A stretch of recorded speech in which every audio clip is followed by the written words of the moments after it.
നമ്മുടെ സംസ്ഥാനമായ കേരളം വലിയ സാമ്പത്തിക പ്രതിസന്ധിയിലാണ് എന്നതിൽ തർക്കമൊന്നുമില്ല.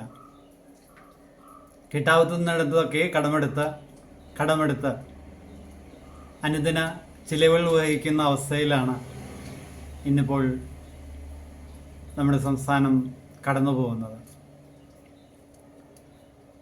ഇത് വിത്തിന് വെച്ച നെല്ല് എടുത്ത് കഞ്ഞി വയ്ക്കുന്നത് പോലുള്ള അവസ്ഥയ്ക്ക് തുല്യമാണ് എന്ന് പറഞ്ഞുകൊണ്ട് നമ്മൾ ധനകാര്യ സ്ഥാപനങ്ങൾ കൈകാര്യം ചെയ്യുന്ന വീഴ്ചയെ പറ്റിയാണ് ഇന്ന് നമ്മൾ ഈ പശ്ചാത്തലത്തിൽ ചർച്ച ചെയ്യുന്നത്.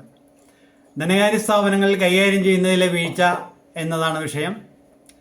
കേരളത്തിലെ സർക്കാർ നിയന്ത്രിത ധനകാര്യ സ്ഥാപനങ്ങൾ ഈയിടെയായി ഏറെ വിമർശനങ്ങൾക്ക് വിധേയമാണ്. ഇതിനൊക്കെ പുറമെയാണ് സംസ്ഥാന സർക്കാരിനെ വിശ്വാസത്തിലെടുത്ത സാധാരണ ജനവിഭാഗം വലിയ തോതിൽ അവരാലാവുന്നത് സഹകരണ ബാങ്കുകളിൽ നിക്ഷേപിക്കുന്നത്. ഇതിനിടയിലാണ് സംസ്ഥാന ഫിനാൻഷ്യൽ കോർപ്പറേഷൻ നേതൃത്വത്തിൻ്റെ ഭാഷയിൽ പറഞ്ഞാൽ കുത്തക ബൂർഷയായ അനിൽ അംബാനിയുടെ നോൺ ഫിനാൻസിങ് സ്ഥാപനത്തിൽ 60 കോടിയിലേറെ തുക നിക്ഷേപിക്കുന്നത്. സംസ്ഥാനത്തെ ധനകാര്യ സ്ഥാപനങ്ങളിൽ വീഴ്ച വന്നു എന്ന് പറഞ്ഞാൽ അത് സംസ്ഥാനത്തെ ഭരണാധികാരികളുടെ വീഴ്ച തന്നെയാണ്. കേരളത്തെ പോലുള്ള സംസ്ഥാനം അനിൽ അംബാനിയുടെ നോൺ ഫിനാൻസിങ് സ്ഥാപനത്തിൽ നിക്ഷേപിക്കുന്നത് തന്നെ സംശയാസ്പദമായ സാഹചര്യം ഒരുക്കുന്നു എന്ന് ആക്ഷേപിക്കുന്നവരെ കുറ്റം പറയുവാൻ സാധിക്കുകയില്ല. നമ്മുടെ സംസ്ഥാനത്തെ വലിയ സ്ഥാപനങ്ങളായ KCB, KSRTC, KRail, കേരളത്തിലെ സഹകരണ മേഖല, കേരളത്തിലെ മെഡിസിൻ മേഖല തുടങ്ങി ഒട്ടനവധി സ്ഥാപനങ്ങൾ വലിയ ബാധ്യതയാണ് അഴിമതി മൂലം സംസ്ഥാനത്തിന് വരുത്തിവെക്കുന്നത്.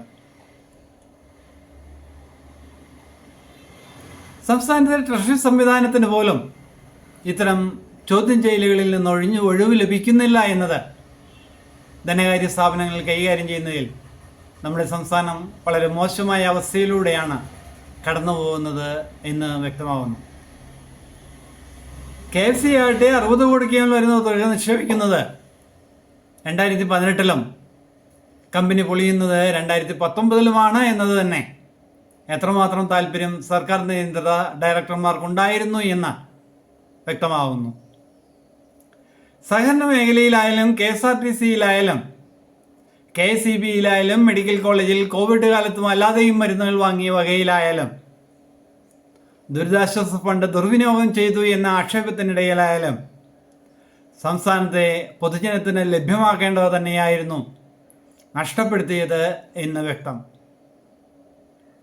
സംസ്ഥാനത്തെ ജനവിഭാഗങ്ങൾ കൂടുതൽ ജാഗ്രത കാണിച്ചില്ലെങ്കിൽ നമ്മുടെ സംസ്ഥാനവും ദരിദ്രന്മാരുടെയും കൊള്ളക്കാരുടെയും ഇടമായി മാറുമെന്നതിൽ ആശങ്കപ്പെടേണ്ടിയിരിക്കുന്നു എന്ന് പറഞ്ഞുകൊണ്ട് ഇന്നത്തെ അവസാനിപ്പിക്കുകയാണ്. നന്ദി.